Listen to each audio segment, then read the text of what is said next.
Hello and welcome, all friends and devotees of yoga and meditation and Buddhist studies. Today is the 27th of September 2015, Sunday the 27th of September 2015. And for all those who are watching this for the first time, these are lecture series based on the works of Grandmaster Ching Kong. Grandmaster Ching Kong is one of the most distinguished Buddhist authorities today, and we are currently working on the third of his texts, which I'm interested, of course, in teaching or in using to teach my teachings. I'm particularly interested in Buddhism as an education. I'm also interested in to understand Buddhism and the art of living.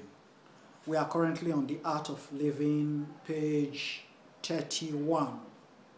Page 31, you want to turn to page 31. And if you have any questions or any comments or any concerns, feel free to let me know at any point. My email address is c.aburime, A-B-U-R-I-M-E, c.aburime@hotmail.com, or Color College, C-O-L-O-U-R, color spelled British, C-O-L-O-U-R, C-O-L-L-E-G-E, Color College at hotmail.com. We are currently just about concluding the book, The Art of Living by Grandmaster Ching Kong. So if you want to turn with me to page 31, we'll proceed today's reading from page 31. When Buddhism first came to China, it took on aspects of the Chinese culture. The temples had a Chinese appearance. The monks' and nuns' clothing was in the Chinese style. If the temples had followed Indian design, the Chinese would not have wanted to enter such a foreign-looking place. The teachings were interpreted in a way that enabled the Chinese people to merge them into their daily lives. Thus, they were readily accepted. The Diamond Sutra tells us that nothing is permanent, while the Surangama Sutra explains that everything should accord with the minds of sentient beings. All this is to remind us to accord with local conditions. At a talk one time in Miami, there were quite a few Buddhists who were Westerners. I told them that Buddhism had not yet officially come to America. They asked why I had said that when Buddhism was very popular in America.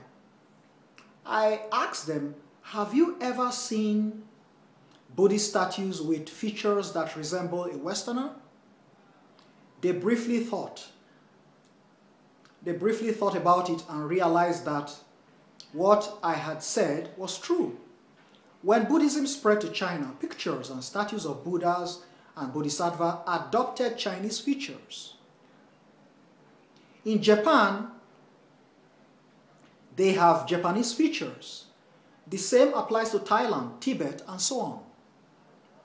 Buddhas and Bodhisattvas do not have only one fixed appearance.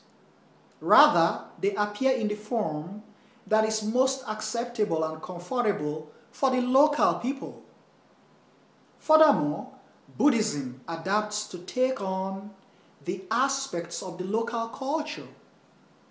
In America, a typical Buddhist temple needs to look like the White House and not like a traditional Chinese temple. When Americans see a Chinese temple, they will think of it as foreign and might not feel comfortable going in.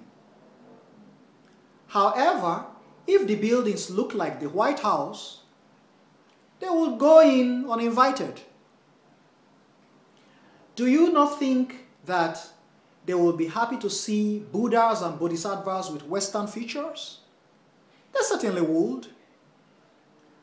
We need to remember that Buddhism is an education, As it spreads through America, it will take on a more Western appearance, just as it did when Indian teachers brought it to China, where it took on a Chinese appearance. As Buddhism adapts to new cultures, it will remain current with the times, thus appealing to more people. Those who accept it will be able to apply the teachings in solving their personal as well as social problems. As Buddhism is accepted, it will bring peace and prosperity to those people as well as to the whole world. Understanding this will help us to begin our cultivation. After the Pure Land Learning Center was officially established, 5 guidelines were set up for practice. 1. The 3 conditions. 2. The 6 principles of harmony. 3. The 3 learnings. 4. The 6 parameters or principles. And 5. The 10 great vows of universal worthy Bodhisattva. These 5 guidelines can bring us happiness and prosperity if we make them a part of our daily lives. The 6 parameters or principles, one of these 5 guidelines, represent the 6 goals that Bodhisattvas practice. They are giving, precepts, patience, diligence, deep concentration, and wisdom. A homemaker who daily performs the same chores and constantly complains about them will find that with this attitude, he or she has created a certain destiny within the cycle of birth and death. On the other hand, if one is awakened and devotes himself or herself to accomplishing the 6 principles, the results will be quite different. For example, the principle of giving is achieved when one takes care of the family with wisdom and tireless labor. The principle of precepts is achieved when one sets priorities and puts things in order. The principle of patience when one increases patience while working. The principle of diligence when one tries to improve daily. The principle of concentration when one is no longer affected by external factors.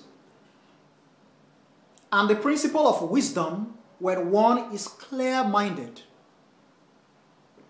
A pure mind has no attachments, therefore it never gets tired. On the other hand, a polluted mind becomes easily tired without having done much. The difference lies in the way we think. When this changes, so will the results. Wherever one is, at work or with friends, one can strive to achieve the 6 principles. Cultivation is not being separated from family or society, but is perfected within one's daily life. One who truly knows how to cultivate accumulates infinite good fortune and merits. In conclusion, the most important principles of the Buddha's teachings are having purity of mind, thoroughly seen through to true reality, letting go of all worries and attachments, and serving all sentient beings with a joyful heart. May you all learn and practice the art of living so that your lives will be happy and fulfilling. At this point, folks, I pass it on to you. You contemplate on these teachings, on this book particularly. You meditate on it, you reflect on it. And if you have any questions, commentaries, let me know through my email address. You can read through. The website is attached to this particular video. So feel free to look at it and let me know what you think. Namo Amitofo.